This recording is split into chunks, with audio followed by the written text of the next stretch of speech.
Hey, Cupcake, it's me. Open the door.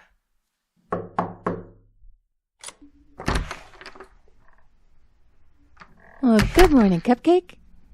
Or should I say Cupcake? Oof, that look. Okay, fine. Wasn't my best work, but come on, it's early yet. Here, I brought coffee. Wow, straight to the point, huh? Okay, I'm here to see what you have to wear to our wedding. What? Did I say anything about us getting married? No. Wow. Way to make a girl feel special. No need to apologize. I got it. You're only doing this because I make you. Jeez, for a guy who seemed to enjoy kissing me, you're kind of a grouch about seeing me. Okay, if it makes you feel better, just remember. You're here so that I can get out of a marriage to someone I don't care about, not so that I can get into one. All right, what's going on is my Tia Teresa made a match between my Tio Joe Jr.'s kid, little Anthony, to some bridge and tunnel chick in Jersey. All the old yentas are going to be there, so it's a good chance for me to show them that I'm unavailable. And so, I want you to be there with me. So, let's see what you have for a suit. Oh. Oh, no. No, Cupcake, that's not a suit. That's a cry for help. All right, get dressed. We're going to Bergdorf's. For a suit? What else would be... Honestly, drink your coffee. You're not clear-headed in the morning, are you? Good to know for future reference, though. You know, we can, tease each other in front of my family about me being too chipper in the morning, you needing your coffee or whatever. But you can't do it in a way that implies we've woken up beside each other. Daddy would either kill you or make us get married, and that would defeat the purpose, right? Now, come on, get dressed. Brioni just came out with their spring collection. I think they have a suit that would suit you. No pun intended. You're not allergic to wool, are you? Some people are. What? Well, I know you can't afford a designer suit. Trust me, I'm standing in your apartment. Nobody with the money for Brioni would be living in this Walmart Valhalla. Don't worry about it. I'm paying. Yeah. Well, okay, Daddy's paying. What? Why not? It's not emasculating. It's payment for working for me. It's the uniform for the job. It's however you want to think of it, but let's just get you into a suit that doesn't make you look like you're a kid wearing his father's jacket to his first job interview. Why are you being so stubborn about this? What are you talking about, monetary value? Oh. Wait. Are you trying to tell me that you can't take something that could look like a bribe? No answer. Why so tight-lipped all of a sudden, Cupcake? Are you afraid to actually say you're a cub? What? You think I'm wearing a wire or something? All right then, Cupcake.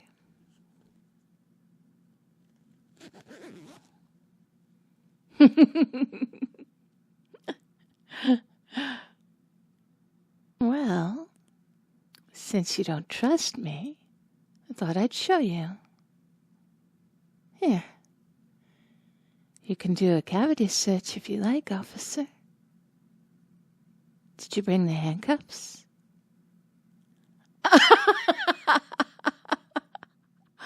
Oh my God, I've seen figure skaters who couldn't spin around that quickly. All right, Cupcake, I'm zipping back up. But honestly, you really aren't clear-headed in the morning. If you were, you'd realize that I don't need to record any confessions in order to convince my father you're a cop. I could just tell him. But I really have no motivation to do that, now do I? Don't look scared. I've never snitched on anybody in my life. I'm sure not going to start with myself. Yes, myself. Do you know what my father would do to me if he found out I'd been play acting with somebody I knew was a cop? I wouldn't be buying any more Brioni, that's for sure. All right, so back to the matter at hand. You can't accept any expensive gifts. That's okay. A cheap suit can look expensive, or an expensive suit can look cheap, all based on how it's tailored. Here we go. This is a small pair of scissors, some pins, needles, thimble thread, measuring tape, and tailor's chalk. Oh, and some lace I've been piecing together. Now, take that sweatshirt off and put on that jacket. Because I'm going to alter it for you. Thank you. Why, yes. As a matter of fact, I do carry a sewing kit everywhere I go. Almost. Lift your arms straight out. Thank you. I guess you could say I like sewing. When I was 14, I started skipping summers at the beach in favor of taking summer sessions at Savannah College of Art and Design. Then in college, I majored in fashion and textile histories. Okay, put your arms down. Hold this for me while I put the pins in. What do I like about it? Well, clothes have always been a reflection of the world around us and our personal values. It's always been used as a way to let people express their values without speaking. Sometimes that's all people had. This suit, for example. This is clearly something you own as a just-in-case kind of situation. I can tell that by the fit. But by the cut of the lapel and the shape of the waist, I can see that you've had it a long time. You've slimmed down since then, or else it belonged to someone else. See? I bet you were cute at your prom. But I bet you're better looking now. You can learn a lot from a suit. But there's more to this suit. This suit, right here, tells a story of revolution and reforming views of what it means to be a man. You think I'm being hyperbolic? Okay, I'll prove it. Clearly, this suit is a descendant of European fashion, right? I mean, it's clearly not Asian, African, Native American. Okay. Go back a few hundred years ago, and European men dressed as ostentatiously as they could afford to dress. Picture it. You know the look, the lace cuffs, the embroidered coats, the wigs, the high heels, all the most expensive materials they could afford in order to show off their wealth. Then along came a couple of revolutions that made it a really bad idea to show off your wealth, right? Slowly the tide begins to turn away from lace and silk unless it's a really formal occasion where you want to show off again. At the same time, we have the age of reason, and the big brains of the time decide that it's in a man's nature to be serious and thoughtful, and it's a woman's nature to be frivolous and playful. So they started getting rid of the lace and embroidery and bright colors that are more costly to dye and care for, even at the formal events. High heels became only in fashion for men when they have a function, like with riding boots, where the heels hook into the stirrups better than the flat shoes do. As you can see, your suit today is a reflection of all those ideals.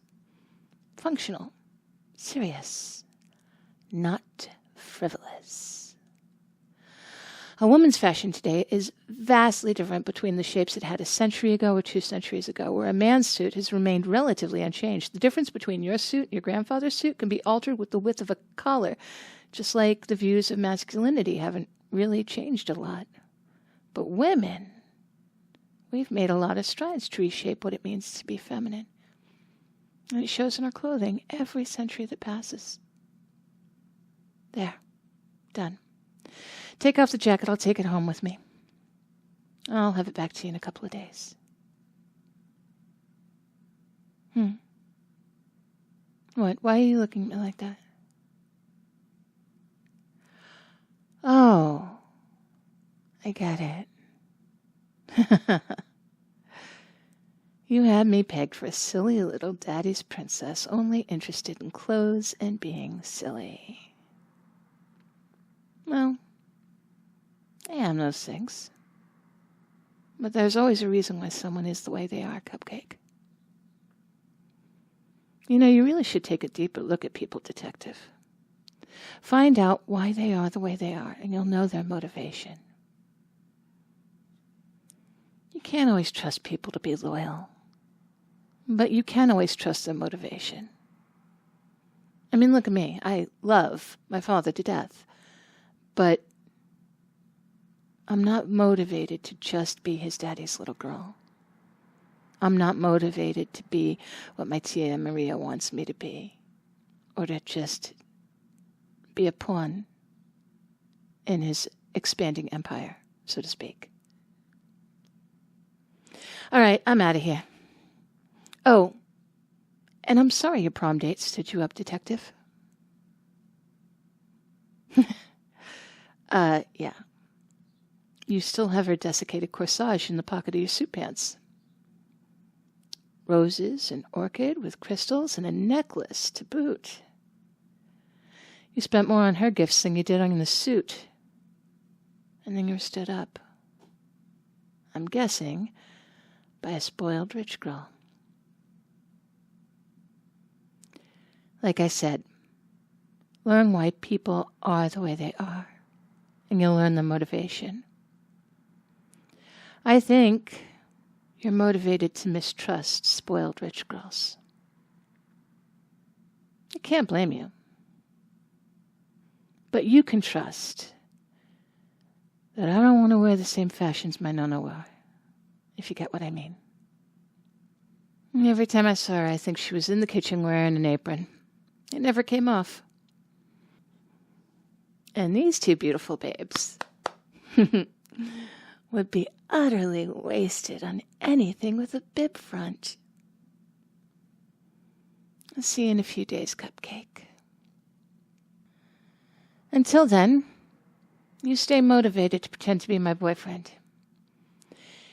Even if you can't be motivated to think much of me. I'll talk to you later.